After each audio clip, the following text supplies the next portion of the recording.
Why do you keep the forgery? I've always enjoyed studying the two side by side. Both painters capture light, color, and perspective. But what makes one a masterpiece and the other simply an imitation? The forgery looks... sharper? Good eye. The details are crisp. The contrast bold. It tells us more, and yet we feel less.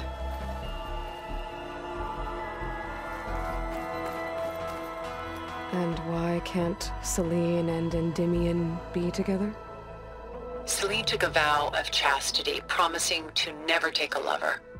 So when she fell in love with Endymion, she could only visit him at night while he slept. But then wouldn't she be breaking that vow? Think of it as a forbidden love. Though circumstance keeps them apart, still they find a way to come together, however briefly. What's in the letter? Who can say? What does the painting tell you? She's... concerned. Whatever's written in the letter troubles her. A burden she can't put down. Fascinating. Why go through so much effort to make a fake masterpiece? The forger initially painted under his own name, but found little success. His work was considered unremarkable. But when he took on the guise of Vermeer, suddenly it was celebrated as extraordinary. But it was a lie. And he knew it. Sometimes we struggle to glean what is real and imagined, even within ourselves. The irony of these two is that Vermeer died in obscurity. He had no idea his work would become some of the most precious, most copied, most preserved pieces in all history.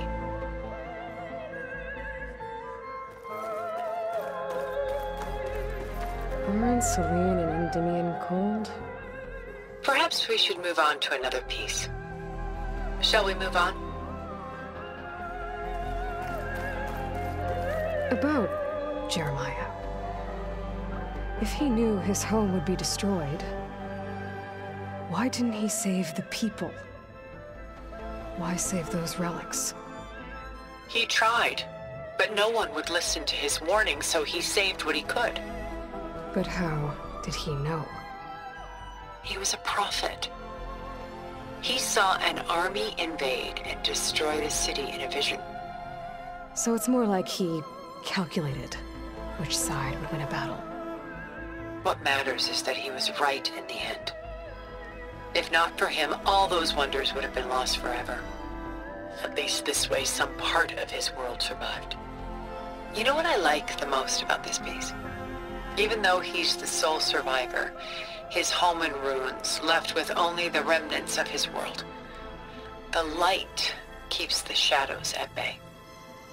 There's still hope. Precisely. Take as long as you like.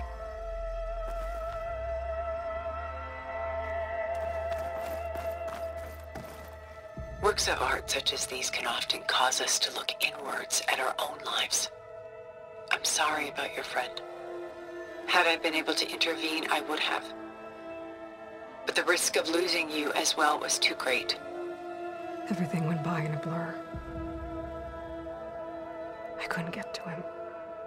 You know, long before holograms and focus recordings, people relied on art to memorialize their loved ones. Because of works like this painting, their lives are immortalized. Rembrandt had 4 children by his wife. All but Titus died shortly after she gave birth to them. She passed not long after that. Titus became the only family Rembrandt had. Which is why he painted him this way. Indeed. Then tragedy struck again. Disease claimed Titus at 26. It's almost as if Rembrandt painted the future, closing in on him. Rembrandt actually painted several portraits of Titus, but this one has always been my favorite. It's honest. What do you mean? In others, Titus was portrayed in brighter, livelier states, but here, Rembrandt allows himself to express his true feelings. Sorrow, fear, hope, love, laid bare on canvas for all time. I see this one resonates deeply with you.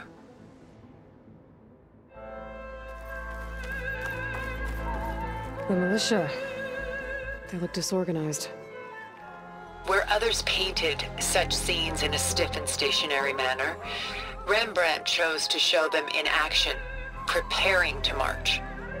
He wanted them to feel alive. You can almost hear the commotion.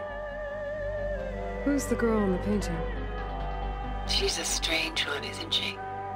Bathed in light, though no one is paying attention to her.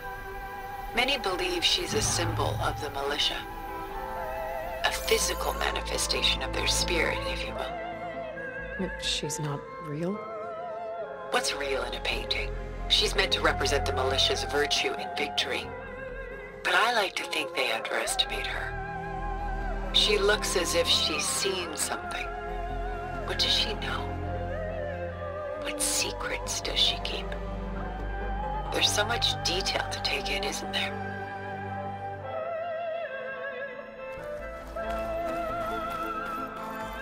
Where is the ship going? To a faraway land, most likely. My ancestors used ships like these to explore the world, sometimes at great cost. What were they looking for? Anything of value. They were traders willing to face unknown dangers to make their fortunes. But no matter how far they went, they always turned their sails home. So this Van de Velde only painted ships? It was his specialty. Following in the footsteps of his father, Willem the Elder. The two had quite a journey of their own, taking them all the way to the court of a foreign kingdom. Did they ever come home? No, but eventually their life's work did. Take your time.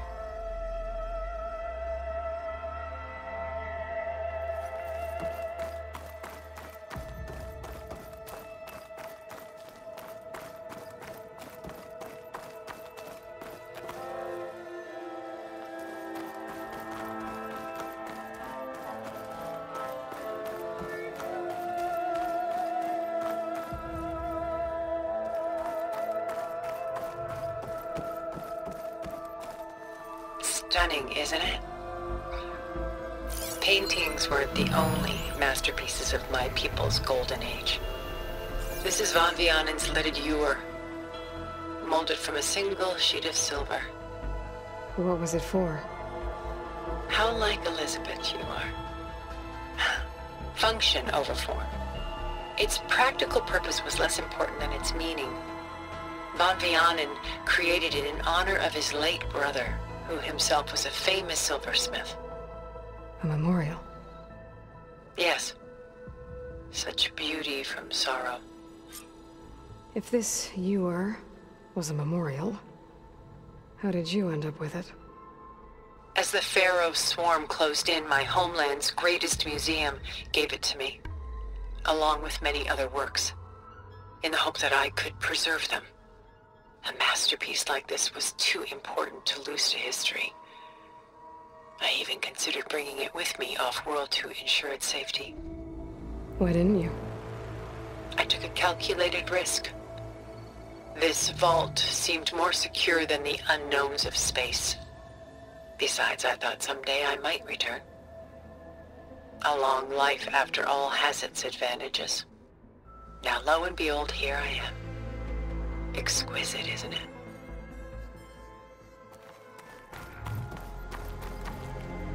She's pulling out her own hair. Out of madness? Out of grief? It's hard to watch her suffer.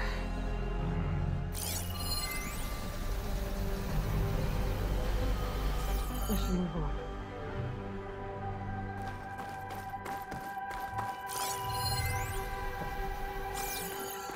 A lot of weight on his shoulders. I don't feel it. I should move on.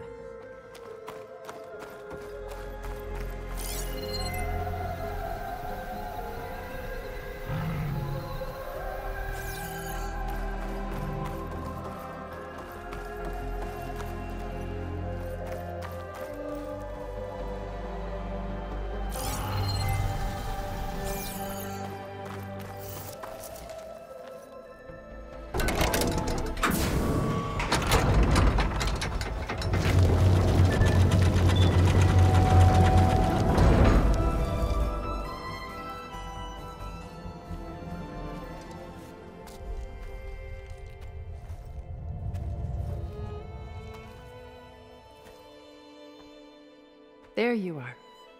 Feeling better? How did you find us? At the cauldron? And what did you do to everyone right before I passed out? All business, I see. Well, suffice it to say we were keeping a very close eye on Hephaestus, knowing we would need it at some point. Your ruse didn't fool us, and as for my little trick, it was an overload of the senses, accompanied by an energy discharge. Gerard and Eric were only momentarily disoriented due to their shields, but it rendered you unconscious while I got you out. Perhaps some breakfast might steady you a bit?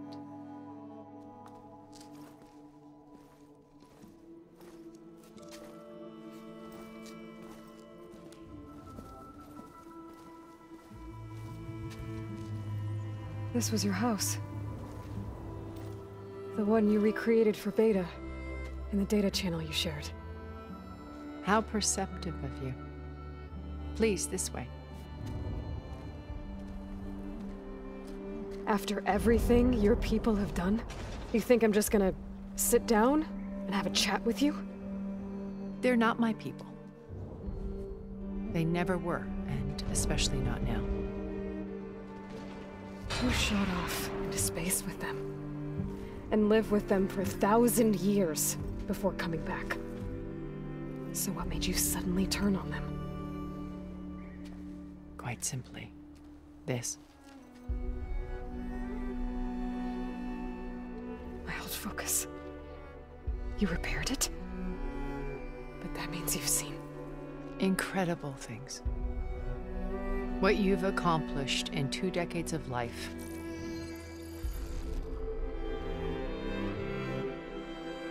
A 1,000 years at my back and I haven't even come close.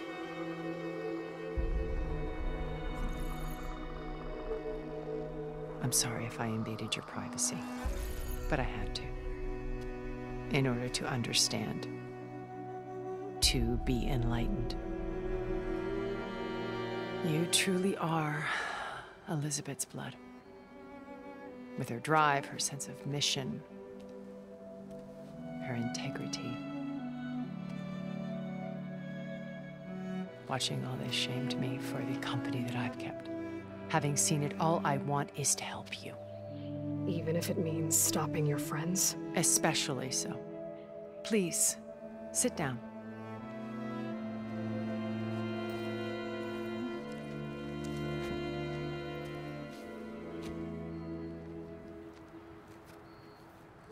There. That's better. Now, we must recover Beta and Gaia at all costs. By now, you must know that Gerard intends to use Gaia to reboot the Earth's biosphere. Remaking this world to specifications that would only suit us immortals. This process will kill every living thing on the planet. He calls it a clean install. Not if I stop him first. Not if we do. And once he and the others are gone, we can work together to fulfill Elizabeth's dream. I'm sure Beta told you that there's a build of the Apollo database on board our ship. A complete collection of human knowledge. With that and Gaia, we could do everything Elizabeth wanted. Heal the biosphere, educate the people of this world, uplift them. Create the world she imagined. Let's not get ahead of ourselves. From what I've seen, your friends are invincible. I do wish you would stop calling them my friends. And they're not invincible. In fact, a friend of yours has found a way to defeat them. Silence. Oh, he's been a busy bee, building an army powerful enough to crash through Gerard's precious base. Yeah. Regala and her rebels. Even now, she's preparing a final march on the Tenakth capital. When she wins, she'll have the entire tribe under her control. Hundreds of warriors and machines to throw at the base. She's been duped. They'll all perish, of course. But it should be enough to break Gerard's defenses and allow Silence to kill him. Along with all the others. Using the new weapon he's developed. Yes, he's found a way to circumvent our shields. Truly an exceptional man. He's planned for everything. Except you and me. You see, while his army is battering down Gerard's doors, you and I will sneak in through a back way. One that only I know about. While Silence and my friends are busy battling each other, we'll take back Beta and Gaia. I told you I want to help you. I mean it.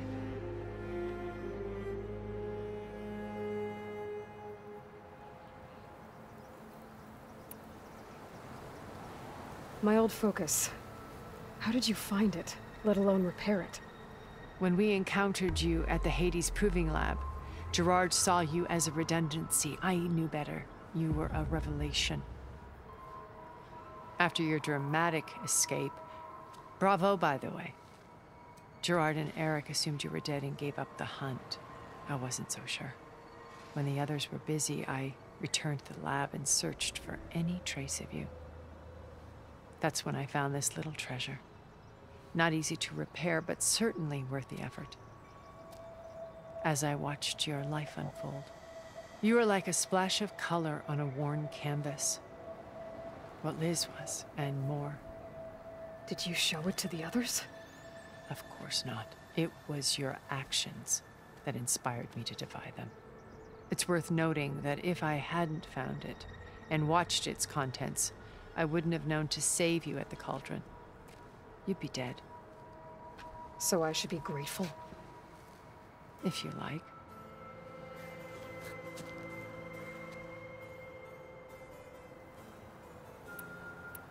So you know all about me. What about you? What would you like to know? Well, start with your life on Earth. When I was 8, terrorists flooded my home city. Thousands drowned, my parents included. I was one of the few who survived. My guardian sent me to boarding school. Among my peers, I was the strange girl, the orphan to be avoided. All because of circumstances beyond my control. Oh. So we're a lot alike, huh? Aren't we? You were an outcast. But you didn't let that stop you from getting what you needed. Neither did I. I climbed my way out of desolation and used my wits to build a fortune. First, from the technical analysis of art and the detection of forgeries. Profitable expertise in those days. But as it turned out, the software I developed was even more useful for counterintelligence. From there, it was only a short step to gathering extremely valuable intelligence on my own. You were a spy? More like a service one could turn to for information. I had to remain anonymous, of course, to protect my privacy. But despite that anonymity, Far Zenith inevitably sought me out. What happened when Far Zenith approached you? They painted an irresistible vision of humanity's future. One where we need not fear illness or death, where we explored the furthest reaches of the stars and thrived. It was only later that I realized that they only intended to bequeath this future to the rich and powerful. By the time I finally figured it out, the walls were closing in, Pharaoh's machines were devouring the earth. So I accepted Far Zenith's invitation to a berth on the Odyssey. I wanted Liz to come, but she had nobler plans, as you well know.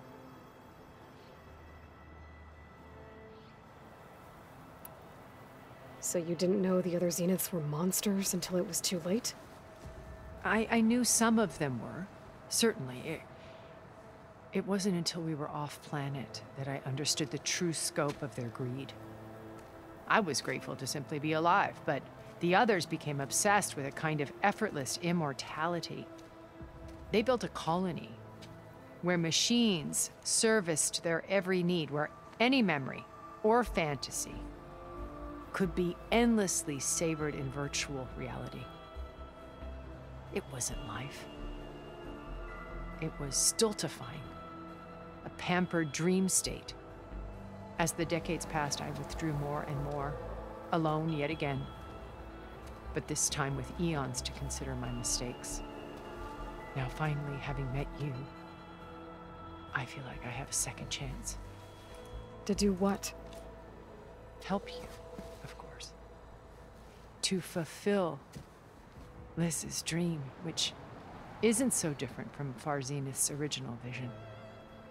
A better future for humanity.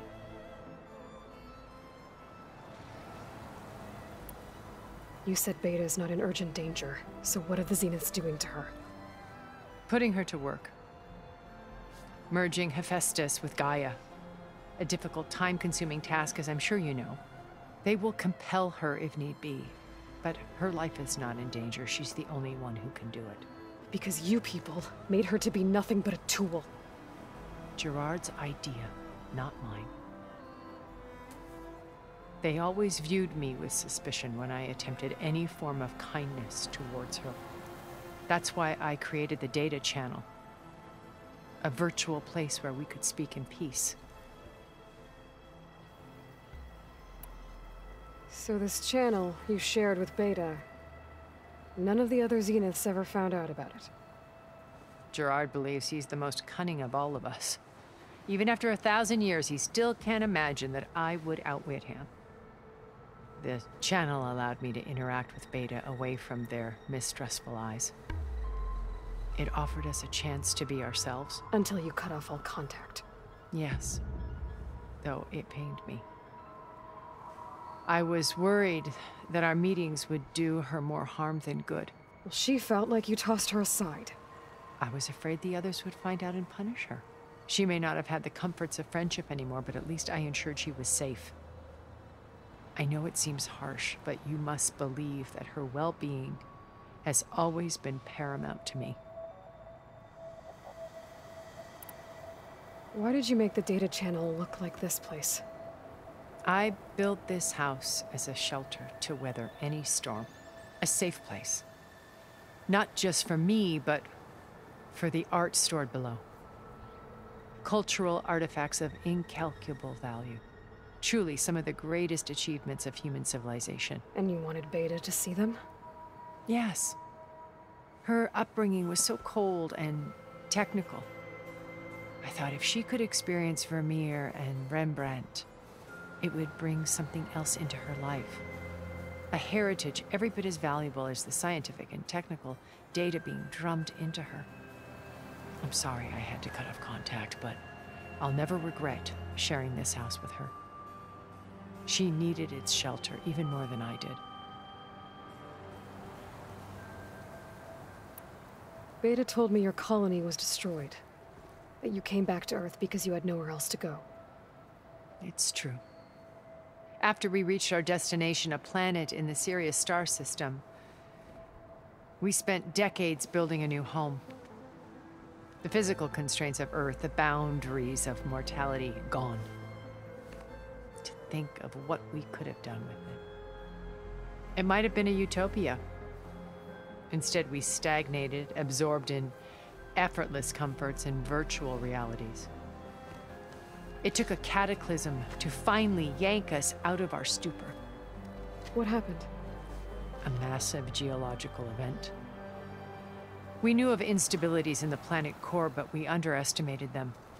By the time the collapse was upon us, it was too late to stop it. Only a few of us made it to the ship in time. We set course for Earth, the only safe harbor left to us. Which you decided to make unsafe for anyone else. Not me. Gerard. He believes it's better to wipe the canvas clean than work around the smudges. No more primitive tribes, no more combat machines, only a blank slate to do with as he pleases. But we will stop him. All we have to do is get into that base. What exactly is your plan to sneak into the Zenith base? We will make use of a lesson I learned from an early age. always know your exits. In this case, a place where Gerard's new construction meets the ancient foundation, a passage that only I can access. When Silence flings his army at the base, we will enter through this back door, bypassing most of the fighting. The distraction will provide us with a window in which to rescue Beta and Gaia. Once we're inside the base, where will we find Beta and Gaia? Here in the command center. By then, Gaia will have been reunited with all of its subordinate functions, including Hephaestus. What about the alpha build of Apollo on your ship? A simple matter of recovery once the others have been dealt with. With that in hand, we'll have everything we need to make this world as it should be. How do you know about Silence's plan? He isn't the only one adept at spyware. You hacked his focus? No, he's too careful for that. But his subordinates? Not so much. He gave additional focuses to the tribals he branded the Sons of Prometheus. The ones working with Regala. By tapping their focuses, I learned about most of his dealings. The distribution of override technology, the arming of Tanakh rebels, and the secret pact with Regala to attack Gerard's base. But how did he come up with a weapon that can take down your shields? That's the one thing I haven't been able to figure out, but however he did it, I'm quite certain it will work. With it and the Tanakh army, victory seems to be within his grasp. Such a shame he'll be disappointed. Regala's only interested in killing Hekarro and waging war on the Karja. What does she have to gain by attacking Zenith? It's the price she must pay for her war.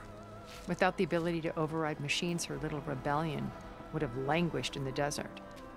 So she trades with the Sons of Prometheus. Machines to help her overthrow Hekarro. In exchange for an assault on the base. Pride has deluded her into thinking she can actually survive such a battle. And all without ever knowing who the Sons of Prometheus really answer to.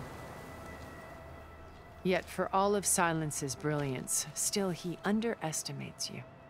That blind spot is what will allow us to take Beta and Gaia right out from under him. While hundreds of Tanakh are cut down outside.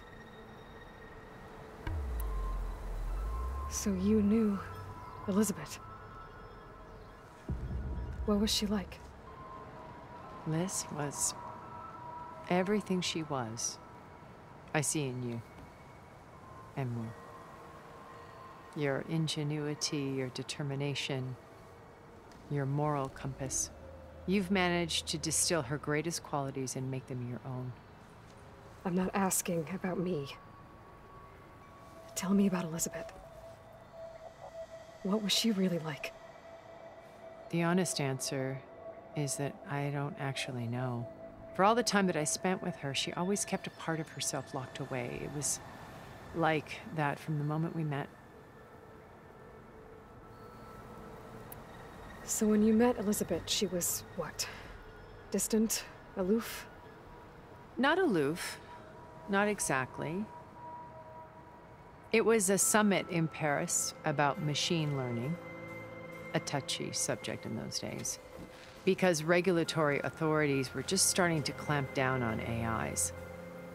Liz gave the keynote address. She had already achieved great renown for her work in automated environmental reclamation. But in her address, she was just starting to imagine the next step. An AI-driven system that wouldn't just act on its programming, but actually take responsibility for its sphere of influence. To care about life.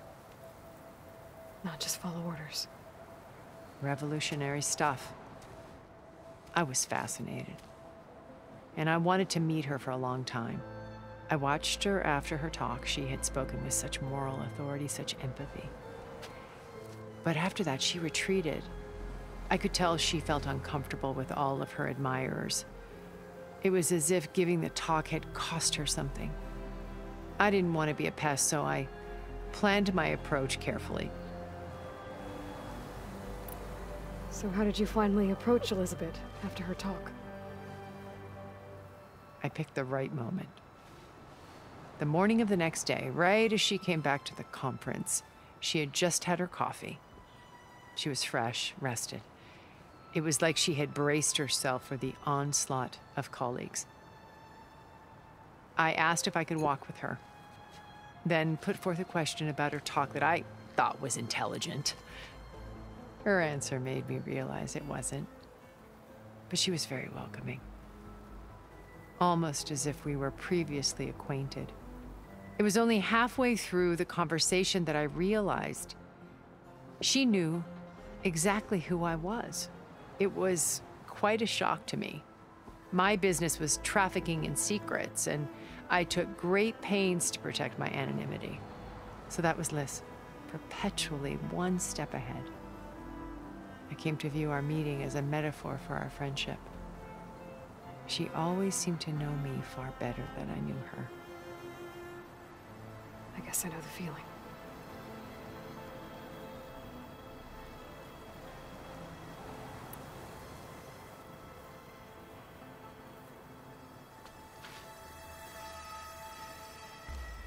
First Varl. Now Hikaru and the Tenakth. Your plan would wipe out an entire tribe. There has to be another way. We are in an admittedly desperate situation, but I assure you there isn't. Remember Zero Dawn. Elizabeth's sacrifice. Sometimes many have to die for a new world to grow. If it looks impossible, look deeper. Wait. The data channel. It still exists, doesn't it? I need you to open it. Let me talk to Beta. Impossible. We might be detected. It's worth the risk. There is another way, one where the Tenakth survive. But we won't. If the others... If you want to help, open it.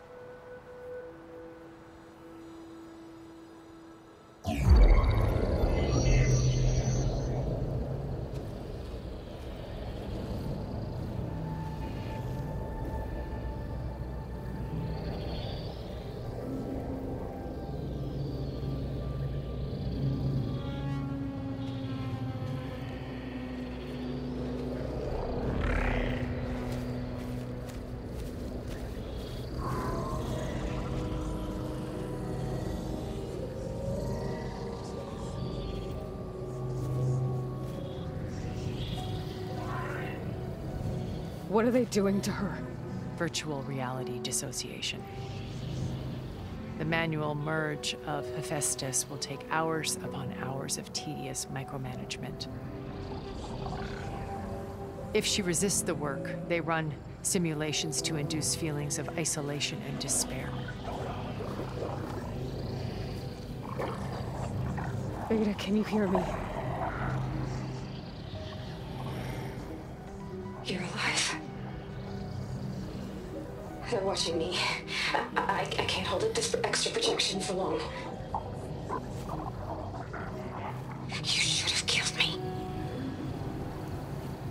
No. No, look at me. I'm coming for you. I promise. Okay? I just need you to hold out a little while longer and work on the merge.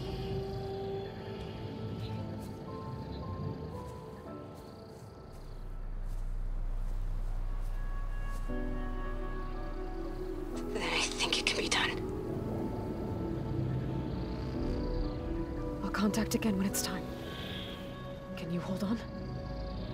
As long as I know you're coming for me, I can endure anything.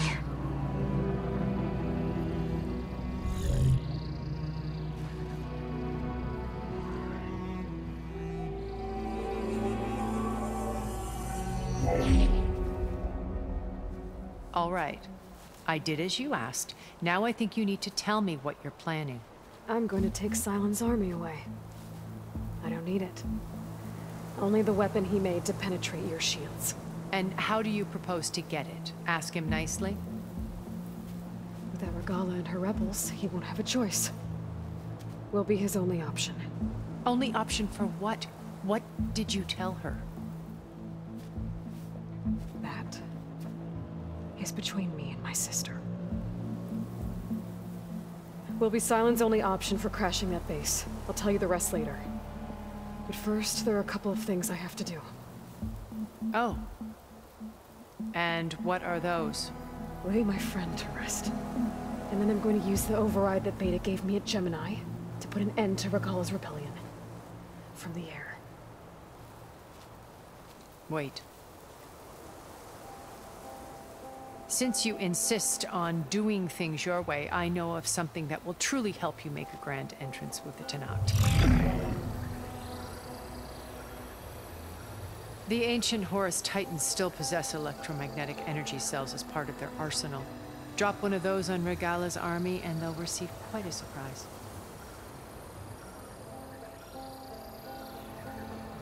So go, do what you must. I'll come to your base if you manage to bring Sylens to the table. Not if. When.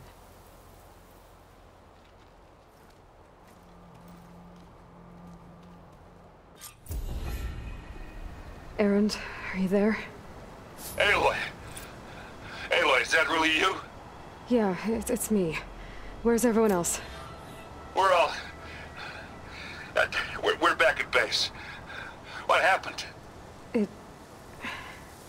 It might be easier to explain in person. I'll try to join you there when I can. Okay. We'll wait here for you. It's good to hear your voice, Aloy.